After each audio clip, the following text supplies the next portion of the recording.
he made some comments, not so nice, and I specifically have a response for him. Let's first listen to his comments. You know, football is not all about technique and tactical. Football is sometimes all about mental.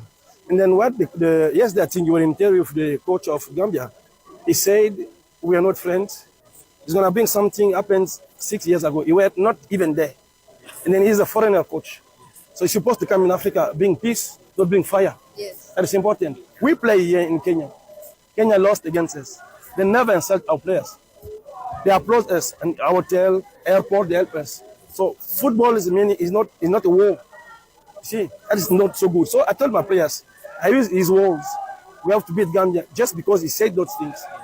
What happened 6 years ago? It was their fault in Gambia. They let our national team sleeping in the airport. That is not football. When they came in Gabon, we helped them. Even the second team, the Chen team, I was there. We helped them in the plane. So when a foreigner coach comes in Africa, he has to help bring peace between people. Not what they show it is. That is not football. Gabon coach Terry Mohamed there. Well, just to respond to you, coach, some of those comments, most of it is untrue.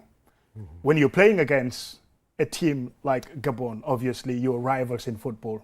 We're not saying enemies, but rivals. So the Gambia coach saying that you're not friends. Of course you're not friends. How can you be friends with your opposition players, opponents? And when it comes to the incident that happened at the airport, that was completely a drama caused by your top player who scored the 4 goals, Pierre-Emerick Aubameyang. They came with their COVID test results. They refused to show their results. They don't want to get tested. Every country have their rules and regulations, and those are the COVID protocols that they fail to respect. So they want to make a drama out of it, and they slept on the airport floor. That is completely their own choice. So when it comes to the treatment of Gambia national team players when they return to Gabon, we all know what happened when we played against them in the World Cup qualifiers where we lost them by 3-2. First, they were delayed at the airport for several hours for no reason. And then they get onto the pitch. Game was on. Gambia were playing better. We should have even killed that game first half. We should have been 5-0 up.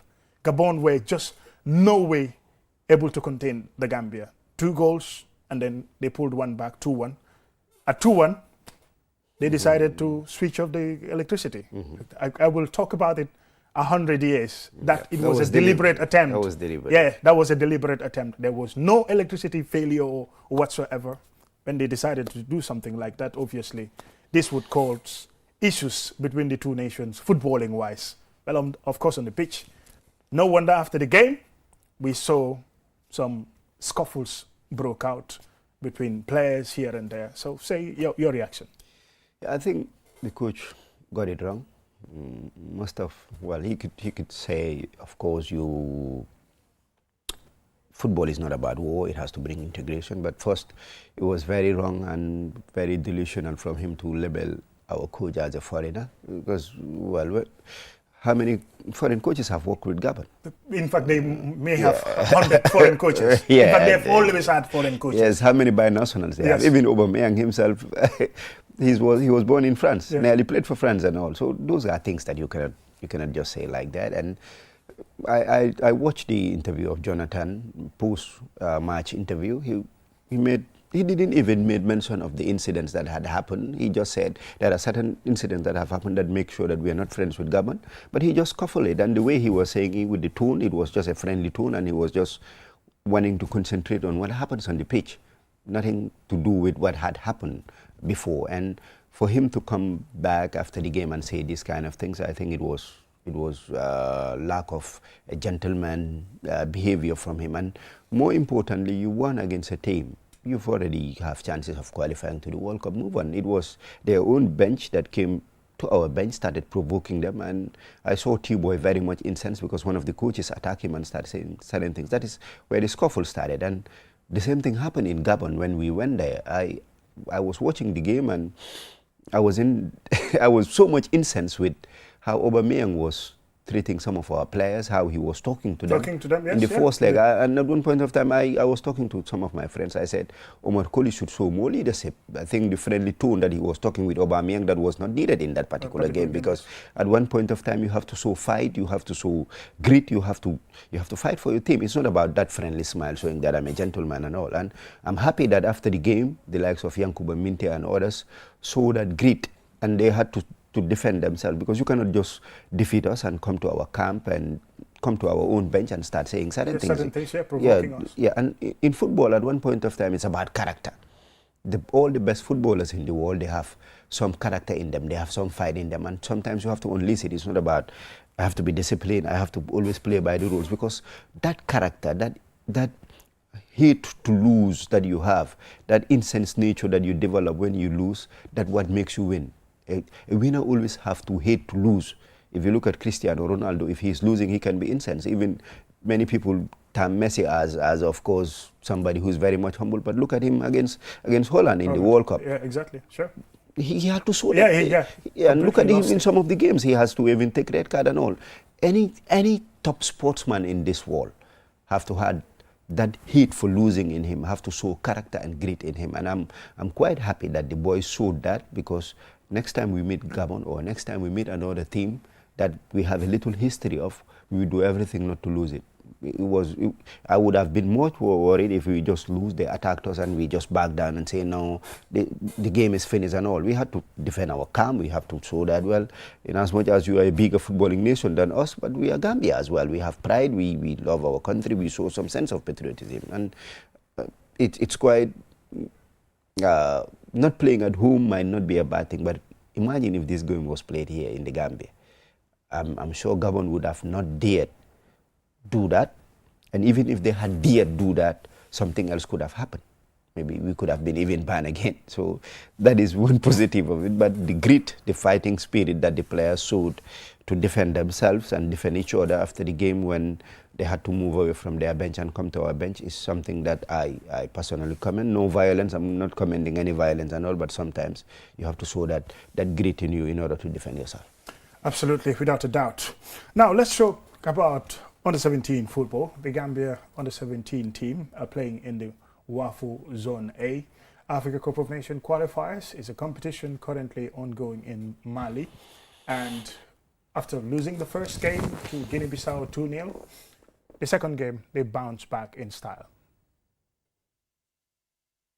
Gambia had a statement victory in the WAFU Zone A Africa Under-17 Cup of Nations qualifiers, thumping Liberia 4-0 in Bamako, Mali on Wednesday. They bounced back from a disappointing 2-0 defeat on Sunday, 5th October, to West African rivals Guinea-Bissau in the group opener. In this game, man of the match Ahmed Njundu Kanyi gave the Gambia the lead in the first minute of the match, before Alaji Babali in the 38th minute doubled the lead, which the team protected until half-time. In the second half, strikes from Aliou Dramé in the 61st minute and Modulum 2 minutes into added-on time completed the quadruple of goals against Liberia. This is how assistant coach Lamin Sane and MVP winner Ahmed Njundu Kanyi reacted to the win. First of all, thanks to Allah that after a defeat in our opening match, we went back and regrouped and we assessed ourselves collectively, and we feel like we need to up our game.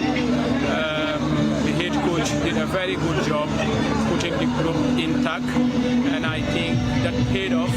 And everybody also told the same line.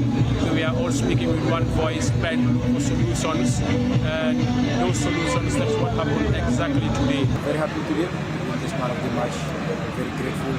I thank my teammates, the staff, and the head coach. Our performance was high. So we come all out to win, and we come all out to score more goals. And our number of goals is around 7 to 8, but this is what we have. So we are grateful. So we are ready to win our next game. So more goals. The Gambia dominated the game from start to finish with relentless pressure on Liberia. Despite the emphatic moral-boosting win, the Gambia faced a difficult task against host Mali in their final group game on Saturday.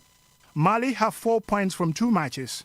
They destroyed Liberia 6-0 in their opener, while collecting a point against Guinea-Bissau in their second game which ended 1-1.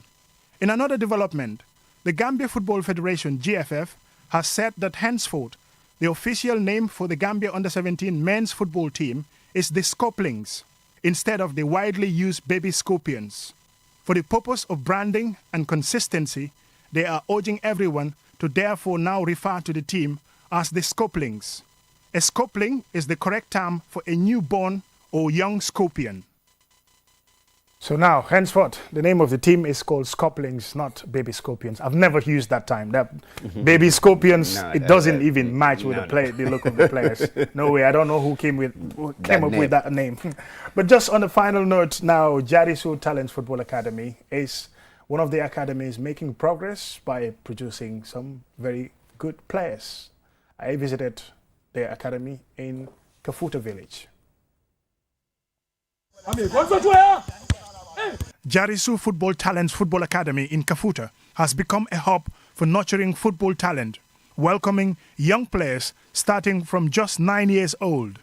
The academy features a under-15 category, an under-17 team that has reached the finals of the Bowlers for Life under-17 tournament, putting them on the brink of claiming the title.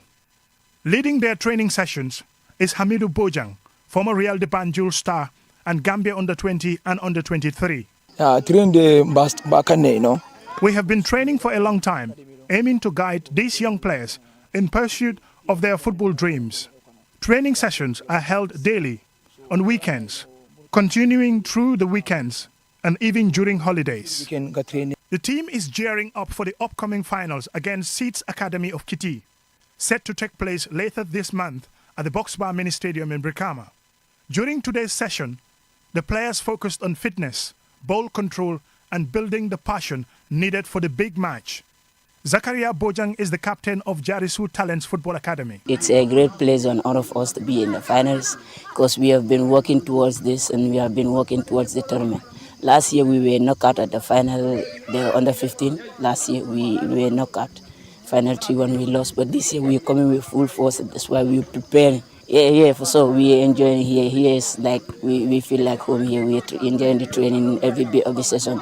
Though it is hard, but we have to, do it because we chose this. When talented footballers are identified, they are nurtured and given opportunities to showcase their potential. Musa Conte currently leads as the team's top scorer with 8 goals. Known for his keen eye for goal, dribbling, skills and agility, Musa was one of 2 Jarisu Talents Football Academy players who represented the academy at the 2023 Lawala Cup in Germany. He shared insights about his scoring abilities and his experience competing in Germany. I learned a lot during my trip to Germany for football. The experience has helped me improve significantly. Football is played differently there, and I was able to learn from that. I am a natural goal scorer and have confidence in my ability to find the back of the net. Jarisu Football Talents Academy has produced players who were part of the 2024 Gambia Under-17 team, as well as the current Under-17 squad, highlighting the level of potential nurtured in young footballers at the grassroots level. Well, I'm afraid we've been completely knocked out of time. That's it for Qsports. Until next week. At the same time, keep on sporting and bye for now.